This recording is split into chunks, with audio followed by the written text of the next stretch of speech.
space is ours, alhamdulillah. I don't know if they changed the carpet upstairs, but we have really nice carpet down here. Right? We're taken care of. Now it's time to take care of all the other elements of the community that don't have a voice. And we need to give them a voice. And this is priority. And wallahi al-azim, when you do that, in my conviction, when you do that, when you give priority, and that's not something I can do as a person, by the way. We all have to make accommodation now. When we learn to do that, what happens? That an entire family is invested in this masjid. Then when the father is getting lazy to come to salah, the son, the daughter, the wife says, let's go, let's go. Then they bring. This place, alhamdulillah, there are a lot of people here. But this is nothing compared to the community that lives here. We should not be happy with the numbers that are sitting here. There are lots and lots and lots of people that feel disconnected from this place. And we have to reconnect them to this place. And it's a top priority that we have to fulfill. Now there are other responsibilities that a masjid has. Education and all of this. And I'll talk about that for 5 minutes inshallah, and I'm done. And then I'd love to maybe hear from you and introduce you to some of our wonderful new shura that I myself have recently been introduced to. What I want to share with you now is basically a philosophy of education. How do we educate the Muslim community? This applies to the adults, it applies to children, it applies to everybody. I want you to imagine a funnel. A funnel is this device where it's big and wide on the top, and it's like a little pipe at the bottom. Right? So you can take the most on top and less and less and less by the time you get to the bottom. That's basically what a community is. At the top, we have to create programs, messages, activities that are not educational, that are social. They're just fun. That's all they are. And they are meant to be fun. Even if people learn nothing, it's okay. If people just ate hot dogs there and had a barbecue and played something that's fine. Cater to each community. All you need to do is create a place where people can enjoy themselves. They just came together and there was no long lecture, there was no speaker, there was no nothing. It was just awesome. And it just happened to be here. Or it just happened to be organized by the masjid. And that needs to be, again, created not just for the whole community, for each segment. For each segment of the population. Something special catered to the teenage girls of this community. Those, by the way, are the most vulnerable people in this community, teenage girls. They have low self-esteem. They're all over the world, so not just here. They have low self-esteem. They have a lot of doubt. They're very nervous about being Muslim. They have a lot of friends that are up to a lot of no good things, and they've seen it, and they're impressionable, and they have nobody to talk to because they're terrified. They can't talk to their mom and dad about it because they might have a heart attack or think that there's a jinn on the child. So they don't talk. They keep it to themselves. So their thoughts stay within themselves, or they share it with their non-Muslim friends. Special programs cater to them so they feel comfortable here, so they can open up. It's easy to give the youth a talk. It's very hard to get the youth to talk. We have to create an environment where the youth actually start talking to us. They feel comfortable enough to open up to us.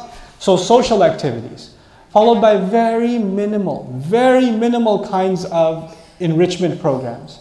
Programs that actually, they're not, there are some subjects that I think are important. I want to teach the tafsir of Surah Al-Baqarah because I love Surah Al-Baqarah.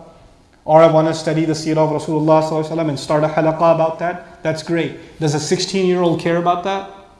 No. They have something else on their mind, don't they? We have to create programs after we get inside their minds. We have to create programs that they care about. The questions that they have. That would bring young people's attention and other community also, their attention to this community and say, okay, these people are actually answering the questions that I've had. They're taking into consideration the concerns that I've had. That's why listening to the community is so important that I mentioned before. You can't educate people until you learn from them first. You have to learn what their needs are, what their problems are, then you provide an education. Okay? Once we do that, then we can actually get a better understanding of which area of education do we need more focus on. What do we need to make a bigger priority out of? This educating is not, I know, I read the books, now let me teach you. No.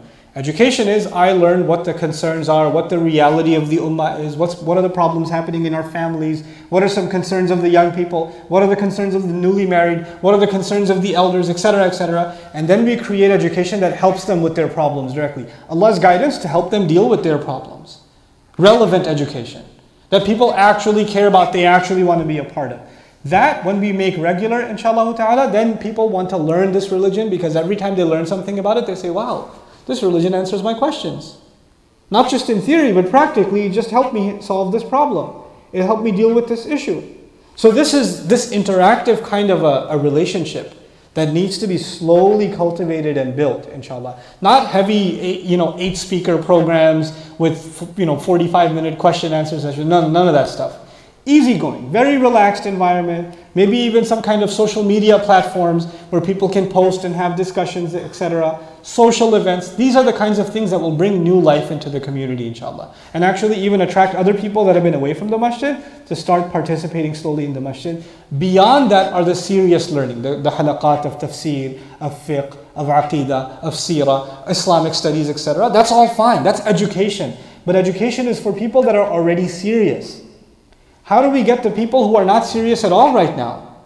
Instead of just yelling at them, how do we get them to become interested? And one day they'll be the ones not only attending these, the ones that are teaching these, inshallah ta'ala. That's what we'd like to get to, bi'idhnillah. So these are just a few thoughts that I had about our community. One last thing that came in my mind, I'll just share it with you. Something for each of you to think about. We want this place to be a community. And what we don't want it to be is a cult. And let me tell you the difference between them. Cult is a bad word, by the way. Cult is this closed-minded group of people that don't like outsiders. They only like themselves and that kind of thing, right? How do we make sure we're going to be a community and not turn into a cult? Well, here's how. A cult does not tolerate open difference of opinion. There's no room for disagreement. If you disagree, you're out. You're one of the deviant. You're one of the lost. But in a community, there's an exchange of ideas. In a cult, there's a lot of anger when someone disagrees with you. In a community, emotions are put on the side and we can have a normal conversation. Nobody has to raise their voice. It's okay if we disagree with each other. I can share with you why I believe what I believe. You can share with me what you believe, why you believe, and we're still brothers at the end of the day. Even if we disagree. Nobody hates anybody. Nobody points fingers at anybody. In a cult, everybody has to look the same, dress the same, talk the same, behave the same. In a community, you have a lot of diversity. You have people that are Hanafi in our masjid, you have Shawafi in our masjid, you have Hanabila in our masjid, you have people of different schools of thought, you have people of different background, you have people of different culture and different dress, and that's okay. All of it's okay. There's no, these people aren't Muslim enough, or they're not Islamic enough. There's no such labeling. In a community, diversity is fine. Somebody just started and somebody's been learning for a long time. They're at different levels. That's the nature of a community. In a community, when somebody makes a mistake, you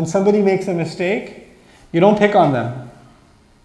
You don't everybody get together and talk about them and humiliate them. In a community, when somebody makes a mistake, you pick them up and you help them. And you cover their faults. In a cult, when somebody makes a mistake, you humiliate them to the point where they want nothing to do with you anymore. That's cultish behavior. We want to be a community. We're going to make mistakes. We're all going to have mistakes. We're all going to be learning from each other. We're all going to be growing with each other, inshallah ta'ala. So let's create an environment of afshu salam, what the Rasul of Allah ﷺ described. Spread salam. Spread salam doesn't just mean say assalamu alaikum wa rahmatullahi wa barakatuh. Actually means spread peace. Spread peace. When you say salam means I'm not going to fight you, you're not going to fight me. I'm okay with you, you're okay with me. There's nothing in my heart against you, you have nothing in your heart against me. That's when you say assalamu alaikum wa rahmatullahi wa barakatuh. Rasul says spread salam. So let's become people who spread salam. Let's do that. And when we can do that, inshallah ta'ala, I have no doubt in my mind. What I saw in this community that made me move here is still there, and it's even more now. The reason I went to 75 different communities across the United States before I chose to move here. I didn't come here because my job was here. I didn't come here because Dallas has the best weather in the United States, or the tallest trees, or the greatest climate. Seriously, Dallas. I moved here, my friend said, of all the places in the world, why here? What do they have, an airport? Oh, we have a pretty good airport, but still. Why in the world would you move here? My one answer was ICI. This place. It's unique. It's something very special. I want to share with you why it's special. I promise I'm done. Why I think this place is special. I came here first in 2007. And nobody knew who I was. I wasn't on YouTube at the time, or not that much. And I had come here to give khutbah. And I was here an hour and a half early. Okay, so an hour and a half before Salah, nobody was in the Musalla, I was here. And one brother was vacuuming the place. And he saw me and he says, "You're not from here." And I said, "No." And he takes me into the office and gives me a glass of water. He checks on me. "How are you doing? Is everything okay? Where are you staying? How long are you here?" I didn't tell him I'm the khatib or anything. I'm getting VIP treatment for no reason. And after the VIP treatment, he said, "If you don't mind, I'll finish vacuuming the place." And he goes and he keeps vacuuming. And then when it's all done, and then I was the one giving the khutbah, and he goes, "Oh, you're giving the khutbah."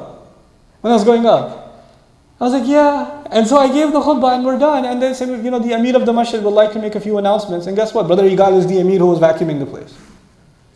So I have never seen that in my life. I have never seen Sayyidul Qawmi Khadimuhum in life. The leader of a people is their servant. And I said, this place is special. There's something here I have never seen. Anywhere else you go, and I've been to hundreds of masajid. When you meet the president of a masjid, you know what they do? "Assalamu alaikum, I'm the president." That's how the conversation begins. "I built this place." Whenever you go somewhere, you meet at least 6 people that built that place. So I built this place. Yes, I started it. I built it. Here, subhanAllah, people just want to serve a community. Honestly, they just want to serve a community. And that sentiment permeates throughout the entire community. We've grown a lot since then. There's been tremendous change here, tremendous growth here, but that spirit is still there. And that's something that's just, it really is unique. It's not the same even in the rest of, I went to all the other masajid in DFW, Houston,